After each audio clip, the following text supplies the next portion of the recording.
Good day. Welcome back to Theology of Prayer by Father John A. Harden. We're going to start on the next chapter called Mental Prayers for everyone.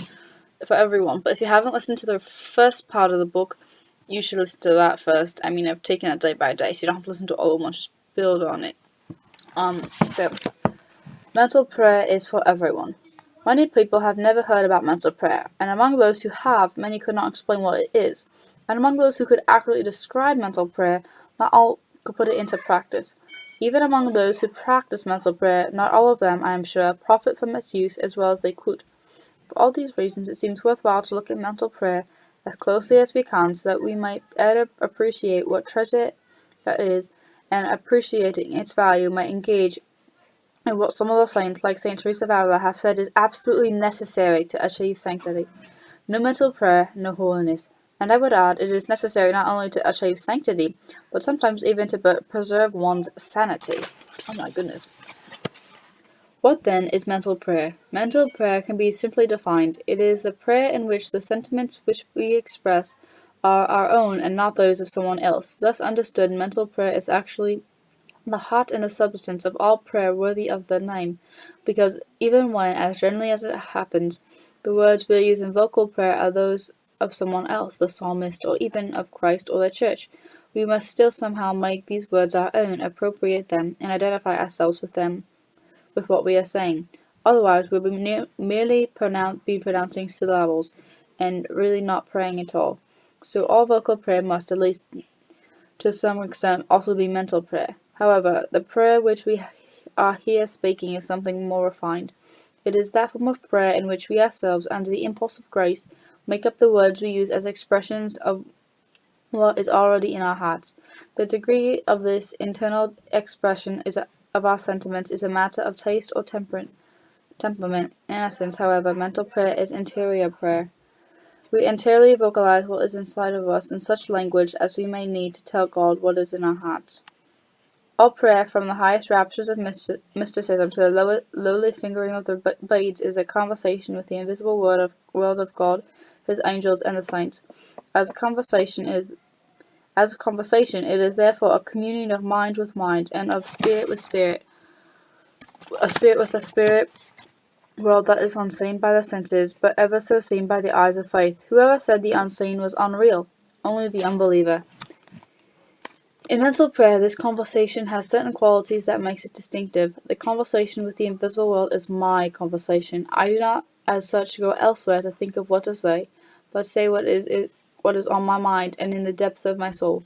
Clearly, this kind of prayer is absolutely distinctive for each person.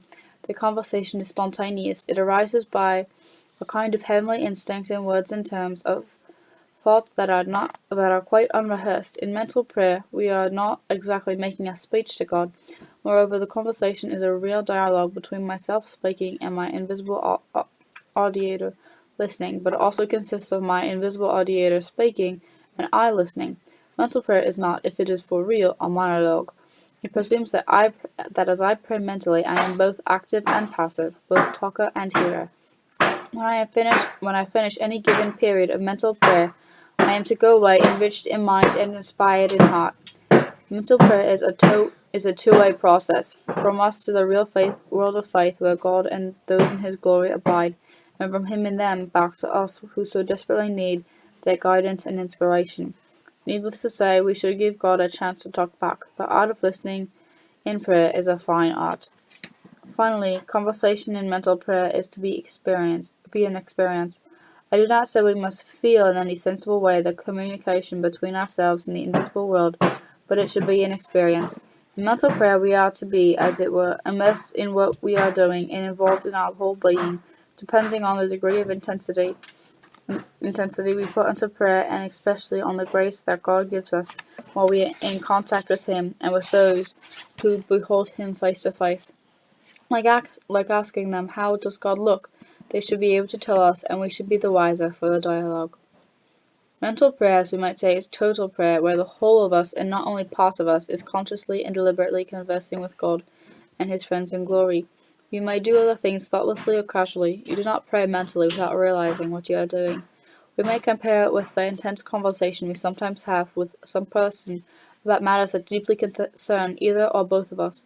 There is such a thing as being lost in conversation or of forgetting the passage of time. So intent can we be on what we are saying to the other person and what he or she is saying to us. Again, the depth of this intimacy in mental prayer depends mainly on God's grace, but it also depends on us, so much that we can safely say if we do not more often pray this way, the fault is our own. Why our fault? Because being lost in conversation with God in prayer has to be merited.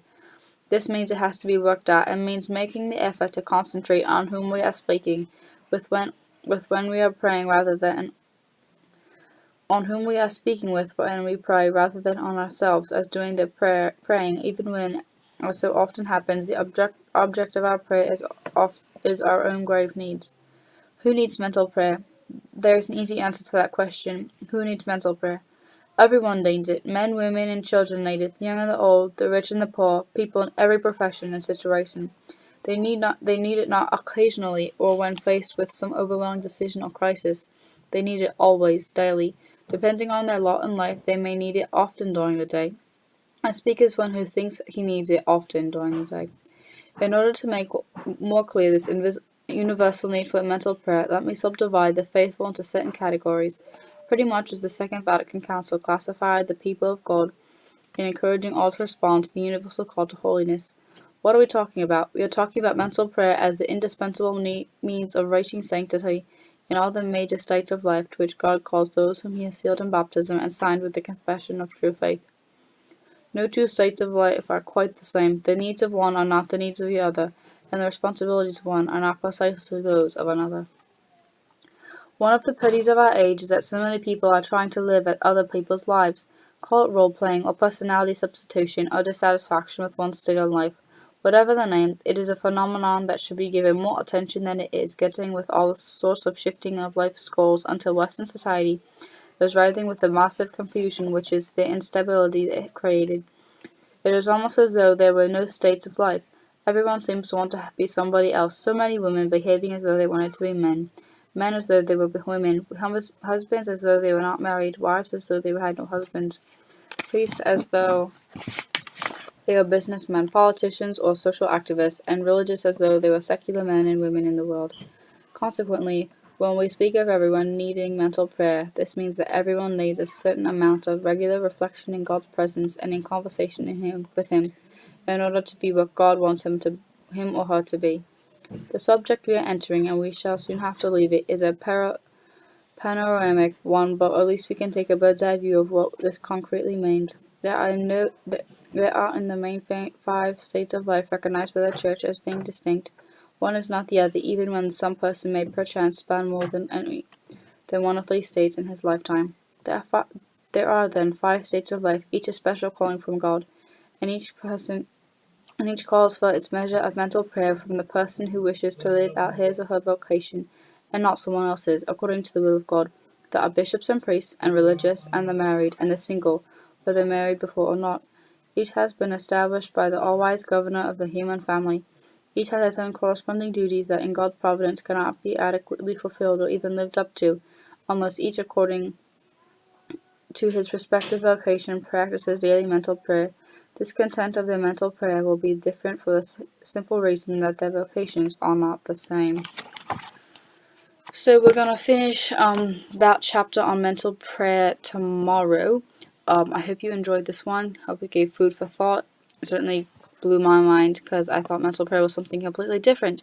So, yes, I hope you enjoyed that and see you tomorrow. Goodbye.